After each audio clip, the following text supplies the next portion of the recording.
You're watching FanTeam Daily, a podcast by WhoScored.com. Hello, welcome back to FanTeam Daily, the fantasy football show that could help you win real money with your football knowledge.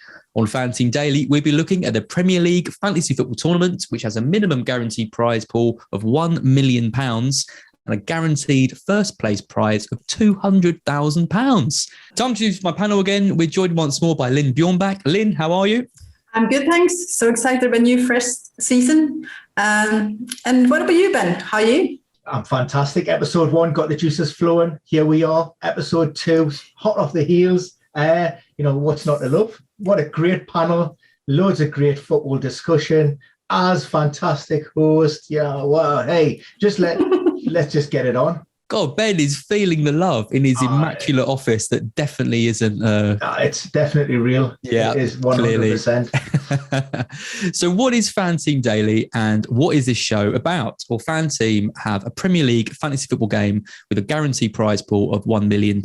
It's only £20 to enter, and you can enter with multiple teams, which is great if you want to go with a few different strategies like our resident maverick differential Dinnery. The game is quite similar to FPL. So there's not too much to explain some of the rules and scoring, but we'll be doing that as we go through in this series. Linn, do you want to explain to everyone what is coming up? Yeah, so FanTeam Daily will have 5 shows between now and the start of the Premier League season. This is the second show of 5, and on today's episode, we'll be looking at budget options and cheaper players. Later in the series, we'll be looking at strategy information. We'll assemble the perfect Who Scored squad based on solely on statistics, and we will also reveal our teams. And finally, we'll be given a free entry to the game via trivia question, so stick around for that. Excellent. Right, so budget options. So we did premiums in the last one. It's the cheaper players this time around. Big question for you, Ben. Who is the best value option on FanTeam this season? Oh, big question. That's a big one to kick off the show. I know. Straight in there. I mean, first and foremost, only time will tell who the best value option will turn out to be. That's useful, Ben. Thank you for that. Yep. So there are definitely a couple of players that have caught my eye. And I know from episode 1, I said, don't touch, players just coming into the league or teams coming into the league. But in Billy Gilmore with Norwich, I think we have a player with a little bit of Premier League experience. We've seen a player who maybe, I don't want to say come of age at the Euros, but certainly shown that he was more than able to step up, and he wasn't fazed by this situation against England at 4.5 million. He's at a price point where, we assume he's got an agreement in with Chelsea to aid his development where he's going to get starts. So there are going to be minutes in there. Undoubtedly, he's got the talent, and he's a player that could throw in a few, great returns. So Billy Gilmore's one that I've got my eye on. Michael Olise from Crystal Palace is another player, 5.5, where they're hoping down at Selhurst Park that maybe he's this season's Eze. I like Ashley Barnes, 5.5, who was basically being forgotten about for 18 months due to injury problems. And another one, which I'd throw in, is Ryan Fraser. He's been playing out of position, in the absence of key players for Newcastle, Joe Willock being one, and he's been playing really well so that he can fill that goal. He's got goals, he's getting assists. So, I can't be a stickler to one standout best value player. There are sort of 3 or 4 there, which I really do like the look of at very attractive price. If Ryan Fraser ends up being the best value option in FanTeam, that is a hell of a shout from you, Ben, I have to say. Linn, what do you reckon? You're not going to top Ryan Fraser. No, actually, I'm impressed with those picks. Me too. It's almost like he's done a bit of research. Yeah, they had actually crossed my mind because I was so busy thinking Tony, Mane, like gimme. But yeah, Gilmore. That could be a good pick. If you're 4 in midfield, I think Gilmore is a cert. Because in FPL, you've got Brownhill at 4-5, who a lot of people are going for. But Brownhill's 5 in FanTeam. Yeah. So I think Gilmore is by far the best 4-5 option in midfield. I think it's an unbelievable signing for Norwich.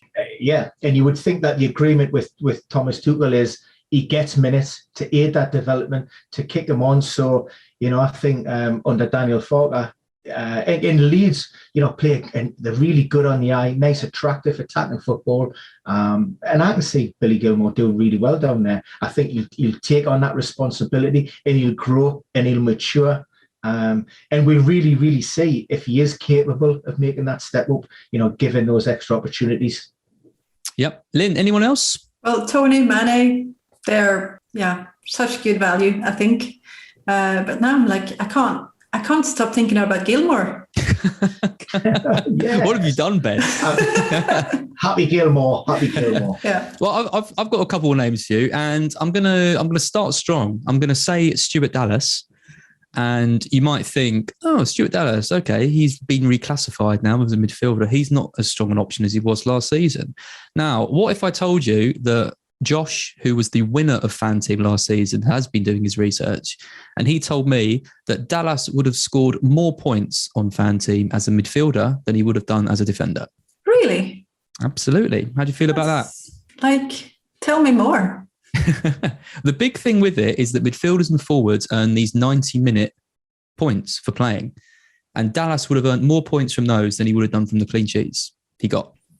Wow. So we shouldn't go for Leeds defenders then?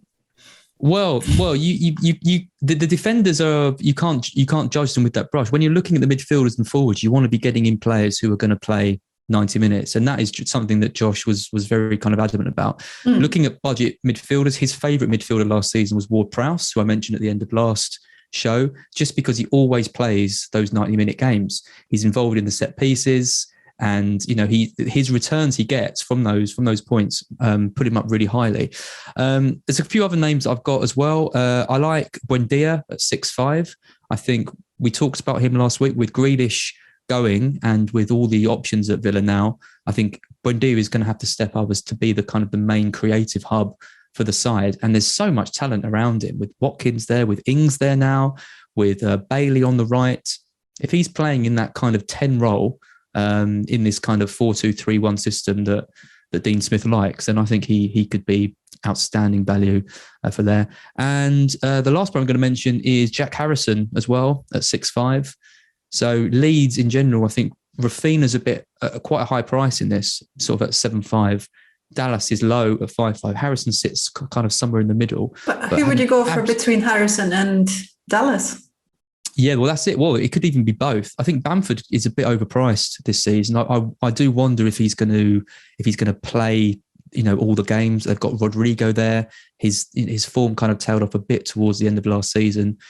I think he'll start the season, but I do wonder if he could end up losing his place to Rodrigo. So I think there's a bit of rotation there. Ben, what do you think about Leeds? I mean, they're this kind of like mid-price. They all are around this kind of mid-price bracket. Have you got many Leeds players in your side? I haven't, but I do like Leeds. I expect them to kick on from last season. They earned a lot of plaudits, quite rightly so. And they almost had that bit of a siege mentality when everybody talked about Bielsa's sides tailing off towards the back end of the season when they come a little bit fatigued. And they said they used that, as a motivational tool within the group to really go out and show people and to finish the season so strong. And, carry that form, that momentum, into this season. And I think there's a lot of things to like about Leeds. It's a massive opening game for them. But, we've seen that last year as well. I think it was at Liverpool that they played on and they made a great account of themselves. They've got experience on the team. They've made a couple of decent signings. So, look, yeah, I do like Leeds. For me, I'm looking at maybe Fipro is one of the players that's the new fullback. Yeah, and I think he's in around 5 million. Yep.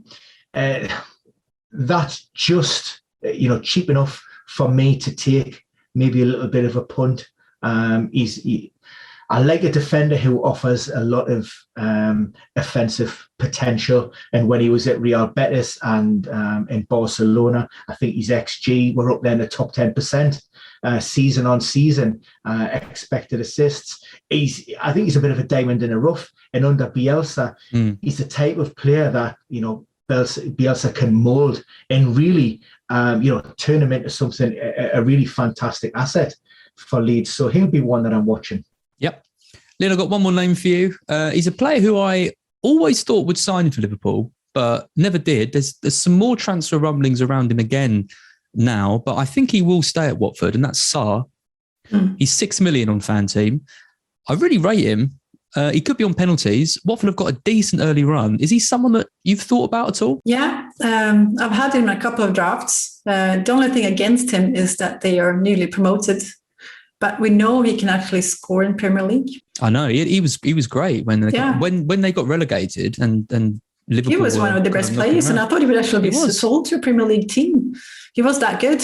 Yeah, they've done very, very well to keep him. I think he could hit the ground running. And I think if you're looking at Watford, he's by far the stand-up hit to go for. Yep. So that's the value options. Okay, so your benches.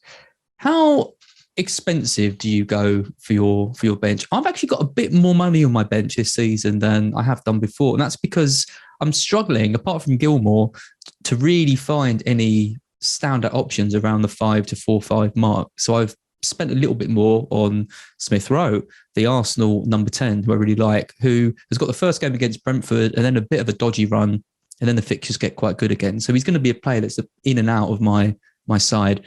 Ben, how much do you put on your bench? Do you sort of have 4.5s, or do you have like 4 million defender, or how do you normally play it? No. I touched upon this in episode 1, and particularly in the current climate where there are absolutely no guarantees of player availability. I think it's important to have depth, certainly in spot maybe 12 and 13, just in case, the worst thing that can possibly happen is you can't line up with 11 players.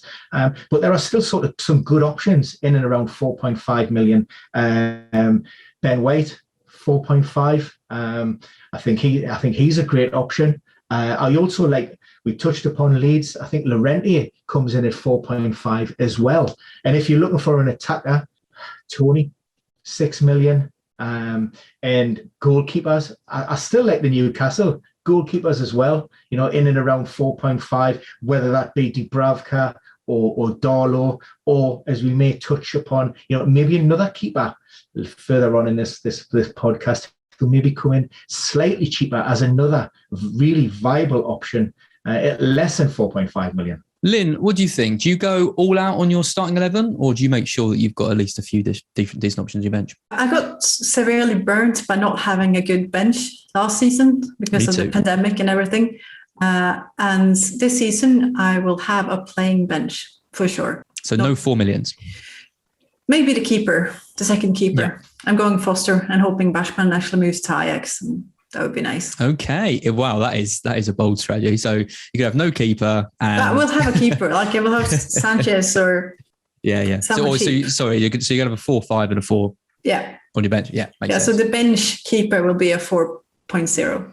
I thought you were just going to have Foster. I was like, that is a bold strategy. I can be a bit out there, but I'm not that mental. not that far. Not that far. No, that's fair enough. No. What about sort of defenders though? Because I mean, there seems to me to be a big variety of 4-5 defenders. I mean, all of the Wolves defenders as well, 4-5, loads of them. Yeah, and there is not that many good defenders at 5.0. There's some 5.5 and 6.0.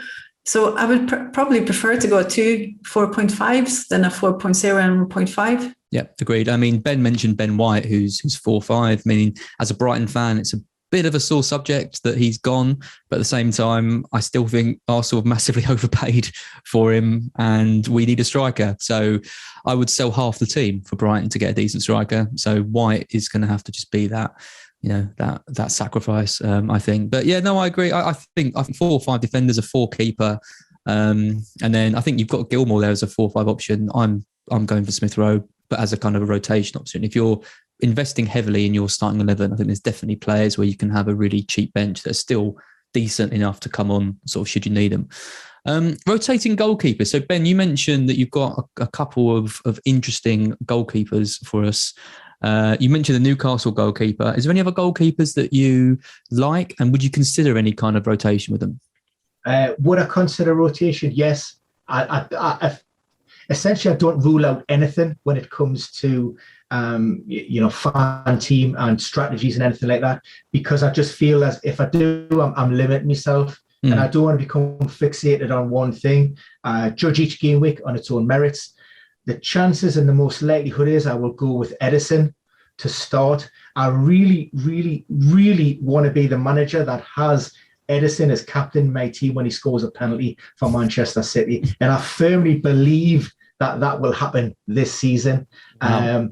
But I will, on occasions, look to rotate. Maybe, with like I say, the likelihood is it's going to be a 4.5 million keeper. It will be a playing goalkeeper.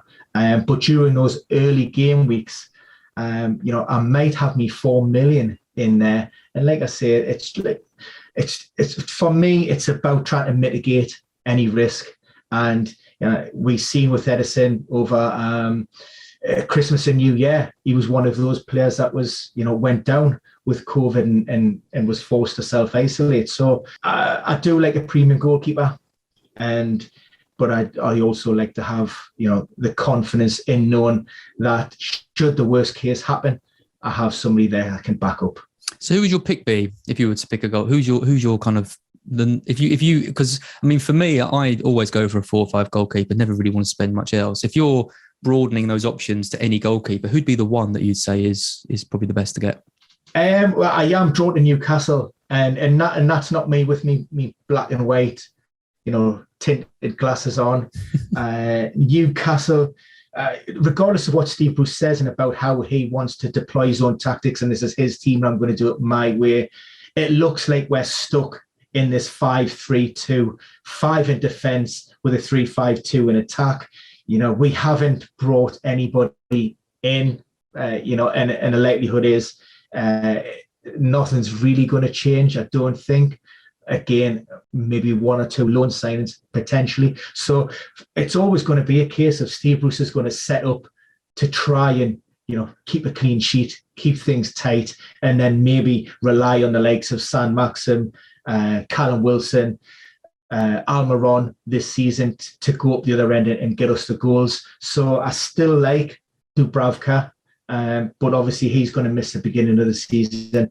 So it could be Caldolo, who, he's been contracted COVID recently. Now he is back on the training pitches, but he's still not training with the group. He's struggling a little bit with fatigue. And we've seen with Dean Henderson at Manchester United, sort of post-COVID 3 weeks, he's still not really in a position to be working with the group. So I'll be watching that situation. And as we go later on in the podcast, I will offer my thoughts on that third choice United keeper at 4 million. Okay, Linn, what about rotating goalkeepers? I mean, you're building this up a lot, Ben. I'm excited to hear it. Linn, what do you reckon on rotating goalkeepers? Is it something that you kind of historically do, or do you normally just I have tried it for several seasons, and it's just pain. It's just painful. Like you see that clean sheet sitting on the bench and your other one just conceding 4 goals and you're like, want to cry a little bit.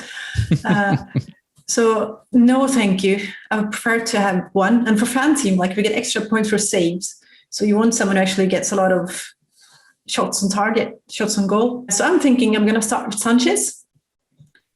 Brighton's got good fixtures, and then I'm going to keep an eye on Areola and Fabianski, see what happens there.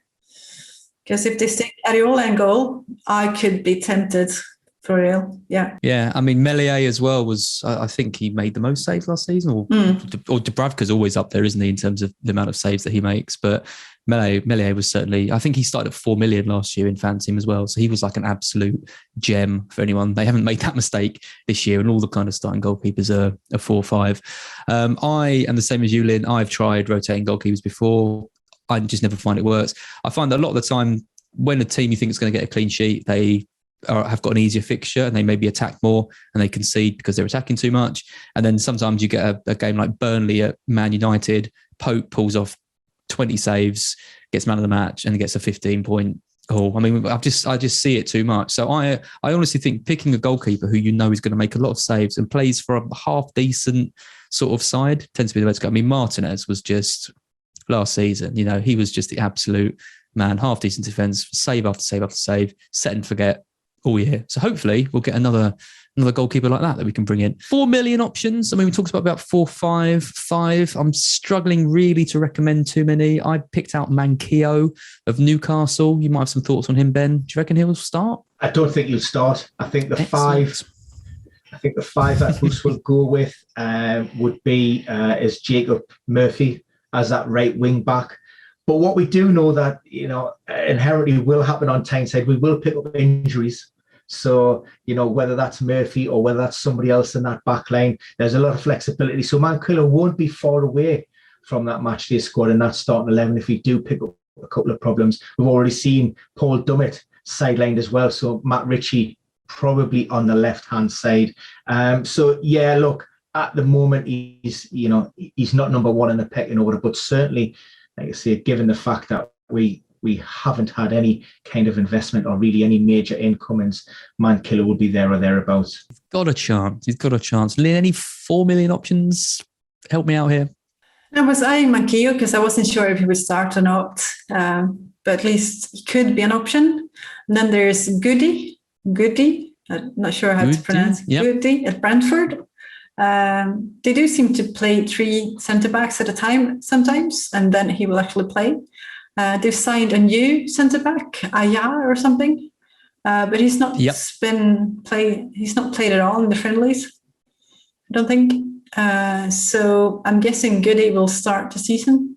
And it's the same with this guy, Omo Bamidele. He plays for Norwich. I mean, if I've got that pronunciation right, then I'm very, very happy with myself. But he's been playing all the preseason games, and I think he's going to be one of these players who plays all the preseason games, maybe gets 1 or 2 matches, and then is back out of the team. But if you're looking for a 4 million option just for the start of the season, then maybe the 2 that we've mentioned, Linn, could be it. Mankio could possibly be a bit more of a long-term option if he can get into the team. But yeah, I think we're clutching a little bit of straws. I think mostly, I think 4-5 defenders are kind of the cheapest. There's enough of them to pick some decent ones. Overpriced. Okay, so moving away from kind of the budget players so much. I mean, you can talk about some cheap players if you want. Ben, is there any players that you looked at their price on FanTeam and thought, oh my God, why the hell is this guy this price? I struggled a bit with this question because I genuinely think the pricing on FanTeam has been really, really good. But I've got a couple of names. Who do you think? Look, I thought they're pretty reasonable as well. There's a couple of players that actually, what I like to do is draft a couple of teams without looking at any price points, without looking, at anything else, putting it down on paper and then seeing, what FanTeam have come up with. And there's a couple that I expected to be a little bit higher than they were. I think Timo Werner was a player that I expected to be, in that premium, that 9 and above. He came in at 8.5. So I was a little bit surprised at that. It's funny you should mention him. He's on your, yeah, but I think, like I say, overall, I am really impressed with the FanTeam pricing. It's really on point. I mean, we talked about it in the Euros. There were a lot of players that we thought were massively underpriced and they had potential, and they almost we got suckered in to bring them in, and ultimately they bombed. Well, Yilmaz, perfect example, right? 4-5 exactly. Striker for Turkey. Yeah. And we eulogized about Turkey and about him and dark horses and this, that, and the other, and wow, did they disappoint? So I don't know who's doing the pricing down there at FanTeam, but they've seemed to be pretty much on point over the summer. So I'm not going to question too much because I don't want egg on my face at this stage. Well, at the risk of getting egg on my face, I'm going to pick up on the one player that you mentioned as you thought was a good price, Timo Werner. I thought he's overpriced at 8.5. There's no way in hell I'm paying 8.5 for Timo Werner when he could be shipped out onto the left. They're going to be getting Lukaku. Pulisic is a better player than him anyway. I just don't rate him at all. There you go. That's the soundbite for you all. But I saw him at 8.5 and thought, if he was 7.5, 8, I thought he could maybe have a chance of getting my team. But I'm not saying it's a wrong price for him. It's too much for me. And Gabrielle Jesus as well at 8.5. There's just no way I'm going anywhere near him. I mean, I think Pep would rather play Cancelo at striker than him. He's not good enough either. For me, I looked at Jesus and I actually thought, this is your season. This is your time to shine. If you're not going to get your chance, what is the point if you've been at the club? You cannot be happy. Yeah. You must have had that conversation with Guardiola and said, look, Aguero's gone. So now you give me the shirt and I'm your regular starter. Do you see that happening? I mean, look, heavily linked, obviously, with Harry Kane, and he's not afraid of deploying a false 9 in there. I question Gabrielle Jesus' motives for being at the club. If it was me, I would not be happy sitting on the bench, regardless of whether I'm with the Premier League champions and challenging for the Champions League. My job is to go out there and perform at the highest level and play football, not to be a bit part player, not to be overlooked by, one of maybe the Premier League's greatest strikers of all time. Now that he's departed, then surely it's my opportunity. I mean, you could argue that last season was his season. I mean, Aguero missed the vast majority of it and still Jesus barely played. What do you think about him, Linn? Do you think he could be a factor for Man City, or do you think he's going to be out the door? Like, Ferran Torres was preferred over him end of last season. I think he's, I don't get why he's still in City. I don't get it. Brighton could buy him. We don't want him. We can do better. No, I would take him at Brighton. I think he'd probably be a good signing for Spurs. Yeah. Given that Kane could be leaving. I mean, no, I don't get City. Like, no. Get rid of the dead weight. You've got so many good players. Yeah, I know. It looks like Bernardo Silva's off. So I think they're starting to prepare for, the investment they're making in Grealish. But yeah, Kane is an interesting one. Linn, did you have any sort of overpriced players? Yeah, I've actually got 2 defenders on my list. Okay. I had Werner as well. Did you? Yeah, good. But I have 2 defenders. The first one is a United player. Can you guess who? I will say Wan-Bissaka. Yes. Correct. Yeah, there you go. He doesn't go that much forward. He's got a good head and can win some aerial duels, but he's not an attacking player like Shaw. He's a little bit cheaper than Shaw, but I agree. I think you pay the extra, don't you? I mean, you've got Maguire there as well at 5.5 for Wan-Bissaka, who I'd pick. I think he's just got more threat. Wan-Bissaka's, he's just not going to get you those attacking returns. No. Is he? Oh, yeah, I was going to mention to you about Firmino. So we talk about overpriced, right? So in FPL, Firmino's 9.5. Was he 9 or 9.5? In FanTeam, he's 7.5. So 7.5 to me is interesting because if Werner or Jesus was 7.5, I'd be thinking maybe there's something here. And it's the same with Firmino. I mean, I don't want him in my team particularly, but 7.5 is pretty good for the Liverpool striker, right? I love Bobby. I love him to death, but I would never put him in my fantasy football team. There you go. I mean, that's pretty damning, Ben. Anything to add to that? I did have Firmino in my fantasy team last year. Oh, how did that go? He'll not be coming in anytime soon. No. I do agree that at that price point, it's almost one of theirs. Yeah, the one that they're just dangling the carrot. It's a carrot, isn't it? It's a carrot price. Yeah, that's exactly what I thought. I just think he went obviously deep in Copa America, which means he's having that bit of an extended break. There will be a period of catch up, although he will have those good base levels of fitness. I think if Jota starts the season really well, then those front 3 attacking places are nailed down, and it's going to be hard for Bobby to break into that starting 11. Yep, absolutely. So, Linn, you and I played the FanTeam game for the first time in the Euros. Did you learn a lot from that? Did you make any sort of big mistakes playing that game that you're going to try and learn from going into the Premier League version? My head was still like in the Premier League, how the point scoring system was there. So I should have gone for more shots on target, saves, and done a bit of more research, I think. And also planned ahead better and looked at what the rules were, because in the last finale, you couldn't actually make any changes. And I thought I would have a couple of transfers. Did not have a couple of transfers. So read the rules is your actually pay attention to the game. It's not like official fantasy football. Pay attention.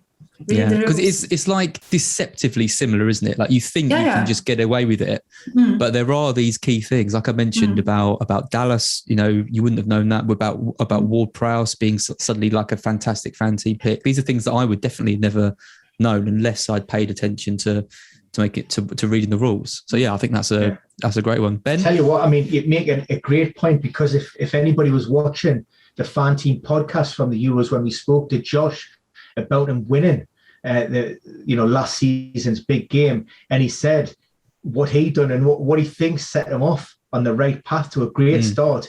He sat down and read the rules. Yeah. That it was as simple as that. He just felt as if everybody else had just made that assumption.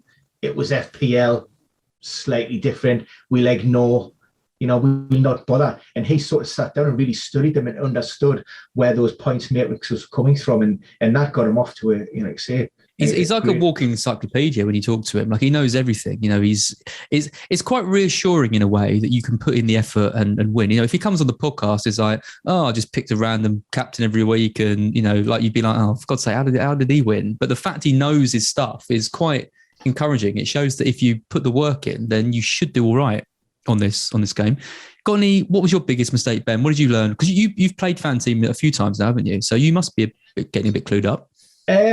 You would think so. I would hope so. Look, very much like saying it's a shift in mindset. And one of the biggest mistakes that I made last season was only entering one team. I should have entered multiple teams, because you have different strategies, different tactics, different players that you want to bring in around different situations, and you're not able to accommodate and make all of those moves with just one team. The luxury of having FanTeam is, if you want to run a team with 2 premium assets, 3 premium assets, a team of differentials, then do it. And do you know what? The numbers that they limit the game to, the percentages of cashing out, regardless of, I'll tell you now, the chances of me actually winning the big 200k, highly unlikely. But in terms of getting some kind of cash payout, I always go into every campaign and every Monster Week very confident. I mean, I thought I'd had a pretty poor Euros tournament by every metric imaginable, but I still came away up from FanTeam. I had quite a few teams in there.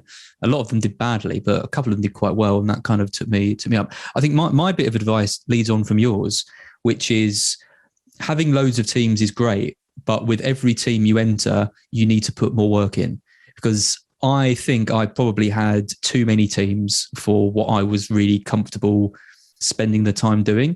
If I dedicated more time to them, I would have done a lot better. So I think it's important when you're playing FanTeam is to work out how many teams you actually think you're going to be able to run. Because if you've got too many, you will just get sort of really kind of overwhelmed with everything. So you need to make sure you can set time aside to make sure you set up each team properly each week. That's definitely what I learned from it. So yeah, that's all great. There's some great tips there. Linn, you mentioned earlier that we're giving away free entries to FanTeam, and we're running a competition on each of these podcasts. For this giveaway, you just have to answer the trivia question correctly and write your answer in the comments section below, along with your FanTeam ID. We will select one right answer at random, and we'll give you a free entry. So Linn, what is our trivia question today? The trivia question is, there were 2 midfielders who played every minute of every Premier League game last season. Can you name them both? And there's even a clue. Wow, very generous. One went to the Euros and one didn't. Interesting. Ben, do you know this one? I am very confident. Very confident. Wow. Linn, do you know this one? I think I would have gotten one. I'm not sure about the second one. Yeah, that's exactly. I bet it's probably the same one that we thought as well. Yep. So if you know the answer to that, stick those 2 players in the comment section below and link your FanTeam ID, and we will pick one answer at random to win a free entry. Thanks everyone for watching FanTeam Daily by Who Scored. Please make sure you like and subscribe to the YouTube channel, and make sure you follow Who Scored and FanTeam on Twitter. Loads of great conversation and debate being had, loads of teams being shared, loads of great podcasts, and we'll be doing more of these as well. So make sure you get involved in that. On the next show, we'll be looking at the perfect squad. And we don't say that lightly. And we'll be using Who Scored player ratings from last season. So we'll be looking at the perfect squad that you can make based on those ratings. It'll be live on YouTube on Sunday, the 8th of August. Ben, Linn, thank you again for joining me, and I'll see you on the next show. You're watching FanTeam Daily, a podcast by WhoScored.com.